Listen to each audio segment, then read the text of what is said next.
jika sholat bisa merubah kehidupan seseorang, lantas mengapa? Mohon maaf ibu-ibu, ini pertanyaan teman-teman saya. Lantas kenapa seorang mungkin marbot atau takmirul masjid la ghaniyun ya Ustaz? Kada hada sya'urtu bil huzn wa hada soal yubtiluni bakam tulisani kadalik wa ana mutawatir la astati ajibu hada soal kadalik Ustaz. Alhamdulillah. طيب بعد من كنا تريدنا أن تسألنا باللغة العربية فلا بأس. شكرا أستاذ. عفوا. So you can ask me with any languages that you want to speak. If you want to ask with English, okay, inshallah. Even in Arabic, inshallah, I will answer. Even in Japanese, watashi wa Indonesian wa desu. Even in France, bonjour, comment ça va? Ça va bien. Even in Tagalog, comment está mabuti? Even in Bangladeshi, kamu naso baluashi. Ini beliau tanya, singkatnya begini. Ya, saya senang belajar bahasa. Jadi saya kalau mau dakwah ke negara itu tertentu, saya pelajari bahasanya. Jadi saya mau ke Jepang, saya belajar bahasa Jepang. Ya, saya mau ke Eropa, saya pelajari. Ini teman kita, adik kita bertanya, kenapa marbot masjid itu nggak kaya? Kalau memang Islam itu datang untuk merubah kehidupan seseorang. Pertanyaannya yang mau dirubah itu apanya? Karena mindset seseorang berpikir, kalau berubah itu selalu penampilan materi. Sedangkan Islam itu datang bukan untuk merubah materi, tapi mempercepat dan memberikan keberkahan pada tujuan berkehidupan. Perhatikan baik-baik, ada 4 pilihan dalam berkehidupan. Silahkan gunakan. 1 dengan kedudukan, 2 dengan harta, 3 dengan ilmu, 4 dengan tenaga. Dan itu ada babnya. Kalau Anda ingin dengan kedudukan, jangan tanggung yang paling tinggi. Cita-cita diplomat jadi menlu sekalian. Cita-cita di birokrasi jadi presiden sekalian. Ya, jangan tanggung, jadi yang paling tinggi. Nanti ada babnya, ada fikihnya. Ya, namanya Kitabul Imarah namanya. Kitab ke-33 di Sahih Muslim. Ada 54 topik. Topik ke-33-nya adalah tentang tata kelola negara.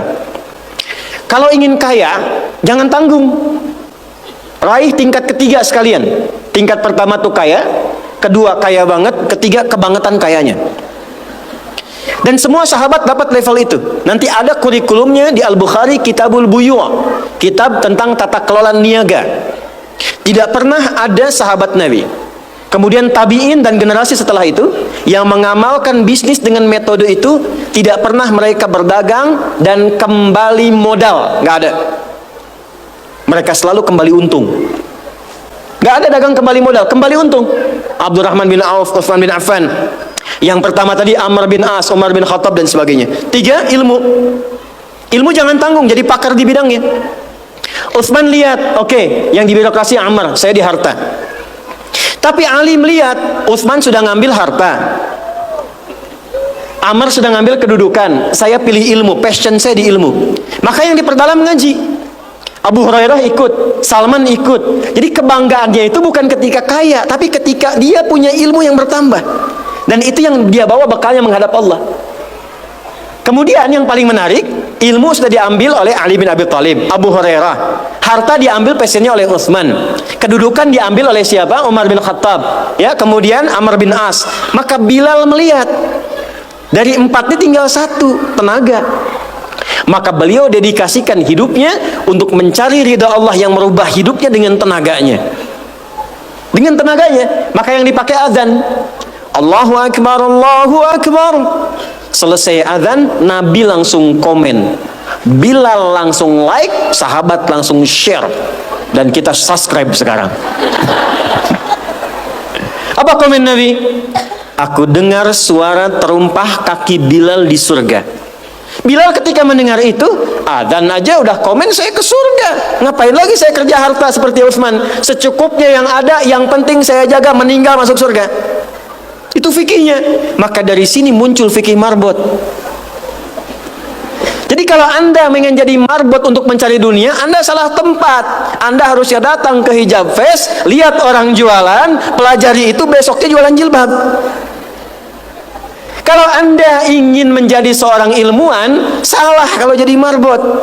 Belajar, datangi pengajian, pelajari dengan baik, Saya Bu gini-gini juga, saya senang riset, senang belajar. Kalau saya sedang kosong artinya tidak mengajar, saya ajak keluarga ke toko buku. Saya sampai sekarang masih belajar fisika Bu.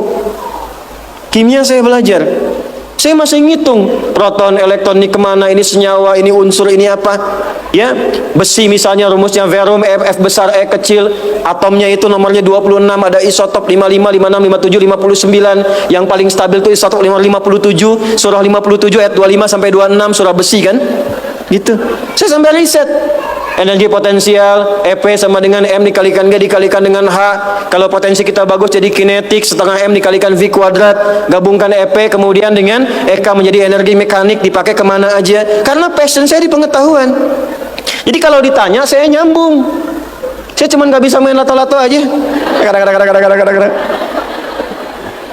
Orang tanya saya hukum musik, saya nggak semudah lisan mengatakan halal haram, tidak. Saya riset Bu, sampai ke notasinya, apa jenis musik, apa karakternya, dari syair sampai ke sekarang, sampai ke notasi. Itu saya pelajari. C D F G A B C G F I G D F I G D F I G A B C D A B C D F I G A F I G A B C dis E B C dis F I G Ais B F I G Ais B cis dis Ais F I Cis Ais B Ais bis cis. Apakah saya bisa main musik? Tidak. Saya nggak terlalu suka. Main piano nggak bisa, gitar nggak bisa, karena gelombang kami di Quran beda. Tapi untuk memberikan hukum saya riset.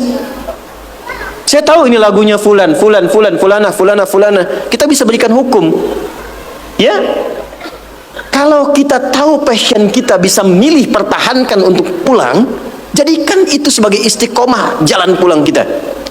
Jadi kalau Anda pengen sukses ukurannya duniawi, jangan jadi marbot.